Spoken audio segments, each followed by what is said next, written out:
And hello, and welcome to this special edition of Diverse Talks. And just to remind everybody what Diverse stands for, diving, innovation, variety, expertise, reality, safety, and entertainment.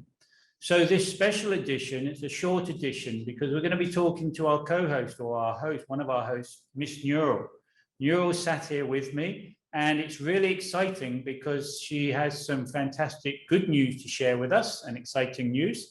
And I'm going to ask her about how did she get to that position of this exciting news? What has been her life journey? And a few more questions from that as we go on. So Nurul, before we get into this exciting news that you're going to share with us, how did you get to where you are today? Take us back to maybe 2010 or maybe even before that, and share with us your experiences and what you've, and maybe some of the challenges as well as you go along. Thank you for the invite to speak.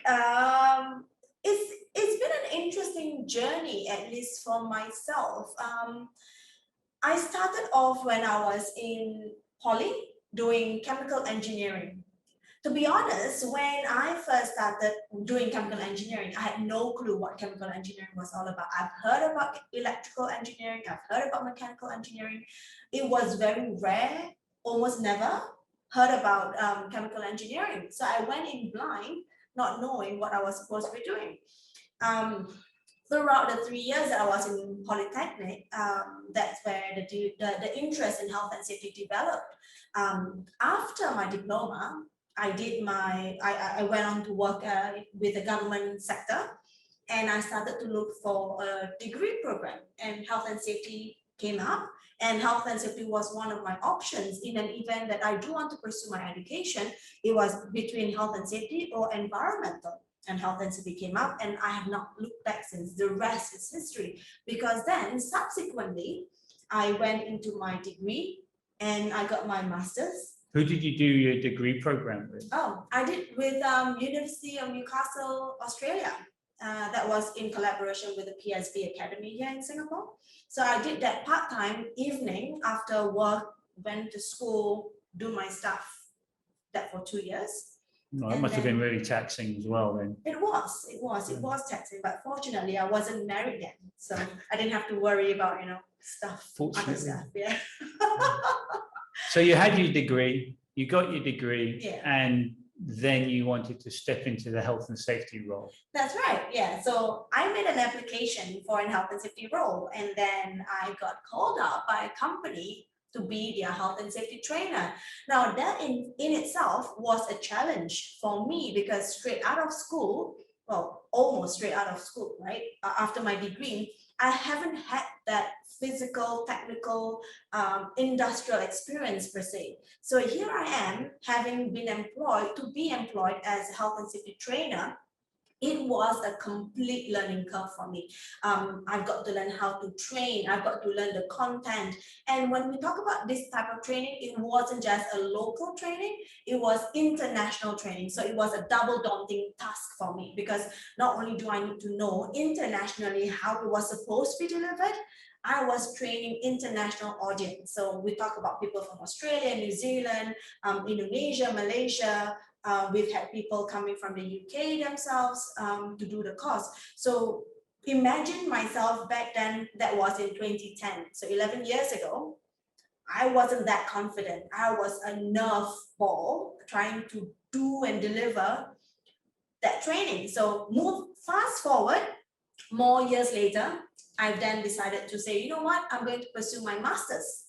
So wow. I pursued my master's. So how did you overcome, before we go to your master's, how did you overcome that challenge of, you're straight out of your degree program, you say you didn't have experience, but you have to stand up and deliver that training. Now, to deliver training, you often need experience and qualifications. Exactly. You just seem to have qualifications. But so how did you overcome that and still manage to have a successful career in what you're doing?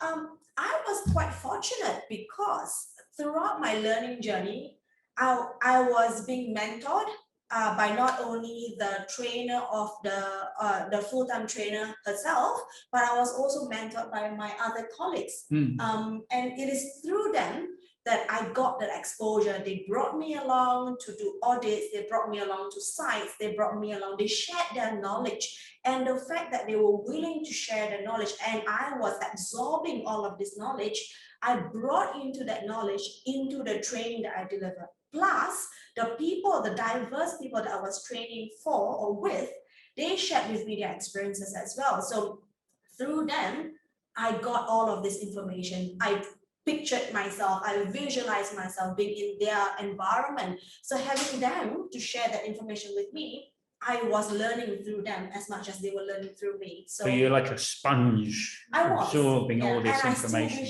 I still hope that I still am. You know, that to me should never end. Because you will always learn new stuff, new information.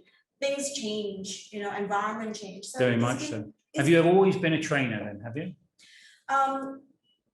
I've only started being a trainer in 2010. And before, in school, I've always been the person who has to be arrowed to do presentation. So in a teamwork, we have, you know, the group of people, one of them will do with the documentation, one of them will put it all together. And I'm always the one who has to stand up and present. So I don't know, maybe that was your calling, if you like. But did you not go and work in the public sector with a communications organization or something? I did. So after my diploma, I went to work for a government agency here, Ministry of Finance. In fact, has got nothing to do with what I did in school as a chemical engineer. So that gave me a different insight of how working in the government sector actually is and what it looks like. And then I pursued, I kid you not, internet marketing, advertising, digital advertising. So I worked for a digital advertising company, and that was another different set of ballgame because it's a different environment, different culture, different people that you work with. You get invites to launches, you know, all this hype thing that you always get. Is way out of your. I felt that I didn't fit in that category. Yeah, but you also, I believe you worked for a communications company here in Singapore as well. I did. Yeah, it's one of the largest telecommunication industry here in Singapore. So I worked with them for about 2 years. And that was an eye-opener. You know, it's interesting to see how the company actually work as a big organization. So I work for a government organization, I work for a small organization, I work for a large organization. So it had given me a very diverse experience with people and what they do and the culture that we have as well. So what drove you then to go and do your master's degree in health and safety? I've always wanted that. It has always been a dream to, I mean, maybe for some they say, oh, that's very superficial, or that's very, you know, very basic. But I've always wanted to don that little hat, and you know, so that has always been that vision. And you know, and now I start to see myself wanting to don that fluffy hat that the PhDs are wearing. Oh wow! So yeah. Good luck with that. But I know that it's not going to be anytime soon. So that was in 2014 that I started my master's, and then I got married. So then I put it on hold. So that's why do your stuff before you get married, girls. So now you've completed your master's and you've got 2 young boys as well. That's right, yes. And you've back into the training role, maybe, back into a training role in a more of a manager position now. Tell us about that. What are the challenges you face in a new role? So you've gone from a baby, if you like, from having your degree, straight into the hot seat of being a trainer, back into an industry perspective to get some experience, back into now a manager's role. So how's that journey, and what are your challenges faced now as a manager?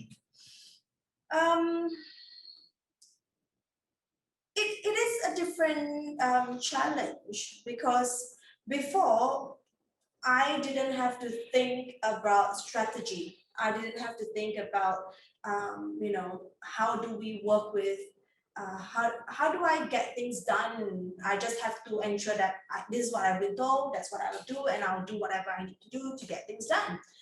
However, with the role that I'm doing now, you've got to strategize. You've got to think about, okay, what else needs to be done? And then you share that things that needs to be done. So you need to, I feel that the conceptualizing of the vision, the mission of the company needs to be in alignment. So what do we want to achieve and how do we get there, and analyzing the steps that needs to be taken. So that to me is quite a challenge, because it is very dynamic, even in this time and age with COVID, with all the differences in technology. You've got to, I love this word, pivot very fast and to be agile. Be agile and all that stuff. And dealing with the human capital, the human element of as a manager, that's quite a challenge as well, right. Particularly during the last 12 months. Correct. So great, thanks very much for sharing it. So that's really good, and I've personally watched your journey through what you've been doing and what you've been sharing, and I think the reason for doing this, I think, is also to inspire others to take up that challenge and live that dream that you've had going along. So what's this good news, Nurul? No, before I share the good news, I just want to share that just because you don't have the experience, you should not feel that you can't move forward. It's knowing what you want and then pursuing what you want and getting to what you envision yourself to achieve is what helps me to be where I am today. And having been married, having kids, being a woman, being a mom should not stop you from doing anything. You should not feel that, oh, because I'm married now, I've got to do this. Oh, because I'm a mom now, I've got to do this. It's asking yourself, what is it that you want for yourself? And having your partner being supportive of that so that you can achieve that as well. So on to my good news. Being the crazy woman that I am, disclaimer, I am now the first chairwoman of the IOSH Singapore branch.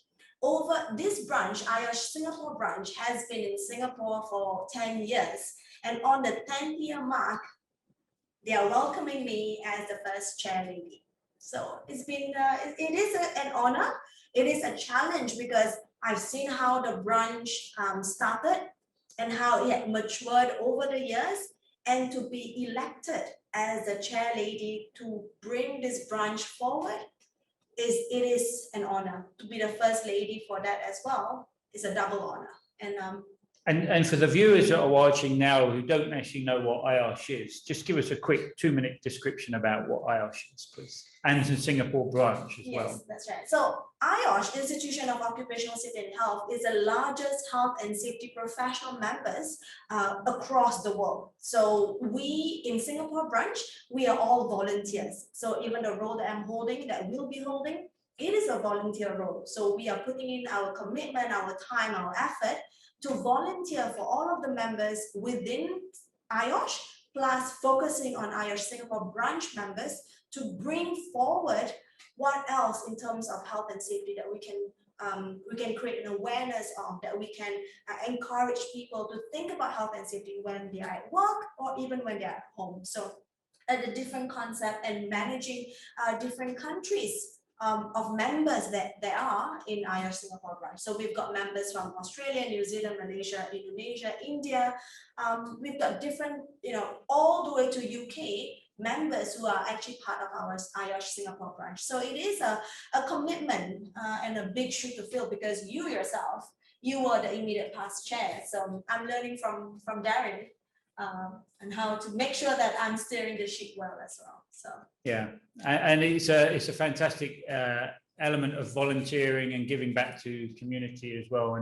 And I know there's been 4 male chairmen of our branch in the last 10 years, and you're the first female, and we wish you all the success. We're going to be here to support, as we do within the branch, and I'm sure the branch members would be and will be as well. So yes, it's an exciting time, an exciting year, because there's going to be a lady president as well of IOSH, based in UK.